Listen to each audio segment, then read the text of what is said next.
Should we get more now on that travel ban on lorries and passengers by a growing list of countries, including France? It all seems to be changing by the minute, and there are big meetings going on in Paris with the French government and with the UK government in London as well. We can speak now to Alex Veitch, who's from Logistics UK, and to Ian Wright, the Chief Executive of the Food and Drink Federation. Thank you both. Alex, let's start with you if we can. How serious is this situation in terms of the ban on lorries going to and from France? It is a serious situation. We need two things right now. The first is we need our government to take care of the people, of the drivers who are caught up in these delays. And we also need our government to work with their EU partners to come up with a pragmatic, sensible solution to give the French authorities and other authorities confidence that drivers are COVID-free and thus can be allowed to travel through the borders once again. But can I just be really clear with everybody? This is affecting outbound freight movements where there is a driver in a truck. It does not affect inbound freight, which means goods are still moving inbound. It also does not affect what we call unaccompanied freight, which is where you get stuff, you put it in a box and you put it on a ship, no driver. That stuff is moving fine. So this is why we're saying at the current time, please, no need to panic buy.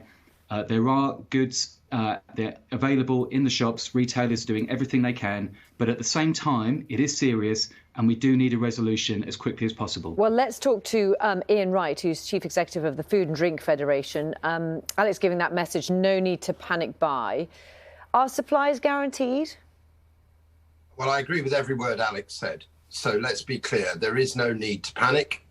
There is a concern about food supplies in the longer term. And the problem here, and I'm sure Alex can explain this much more succinctly than I can, the problem is the return journey of drivers coming to the UK.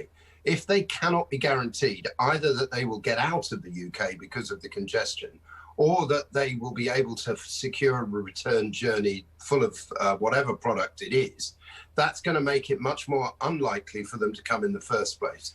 And over time, because the transport system requires these round trips, that will reduce the ability of us to bring food into the country after Christmas, if that takes effect. So what Alex said is absolutely right. We need a pragmatic solution that gets drivers across the border into the UK by whatever route in exactly the same way that we had throughout the lockdown in March and in the earlier part of the year. There was no material impact on supply, and that was because all sides were pragmatic in that regard. Oh, can you give me Ian on that? So basically you're saying to avoid long-term problems, we need a solution. But when can you give me a time frame on that?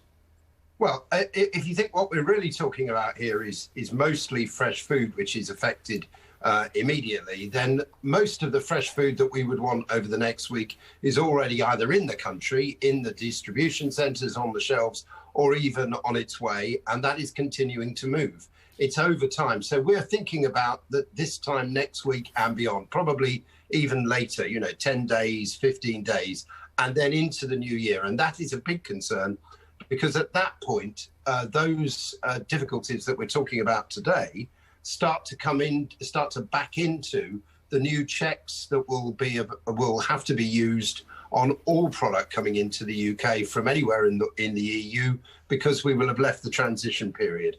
And so there will be customs checks, sanitary checks, animal health checks, and driver checks, a whole range of checks come into place at 23:01 on the 31st. So those, together with this disruption, could be very difficult for us. We're just seeing here, these are live pictures from our team in Dover. You can see a car reversing.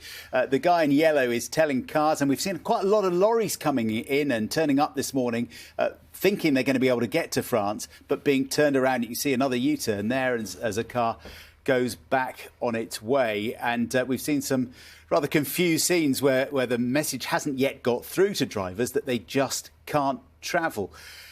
Alex, you were talking about the lorry drivers who are potentially going to be stuck at Dover, unable to get on ferries. What do you think needs to change? What needs to happen to reassure the authorities on the other side of the channel that those guys are safe and that they should be able to continue? Well, the silver lining in this very substantial cloud is that we now have measures and tools available that were not here in the first wave of the pandemic. And as Ian rightly says, there were no material disruptions that prevented shelves being stocked, even in April and May, when we didn't really understand how the virus was transmitted. Now we have testing. And so we are encouraging our government to look seriously at introducing rapid testing for drivers, or perhaps other measures that would give the French and other EU countries confidence that drivers are COVID-free and thus should be allowed to travel across to the EU.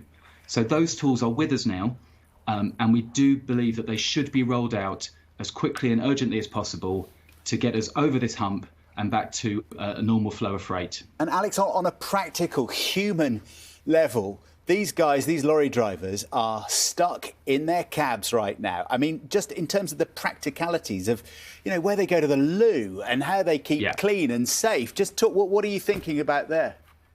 Well, we're very worried about that. And we are calling on government again to provide for the well-being and health and safety of drivers who are unfortunately caught up in this. I understand from the media that the Manston Airport site, which is a very large disused airfield, put in as a contingency measure to manage potential delays after EU exit. We understand that's going to be stood up and used as a lorry park. That is an absolute necessity, because that will provide hard-standing areas where the trucks can stay, where the drivers can be safe to get out of the cab, get refreshments, use the toilet. That does need to happen right now, because the health and safety of the drivers really is a top priority and is something that our UK government can and must act on now. Oh, well, listen, both, thank you very much indeed, Alex Veitch and Ian Wright. Thank you both. We're going to speak right now to someone who...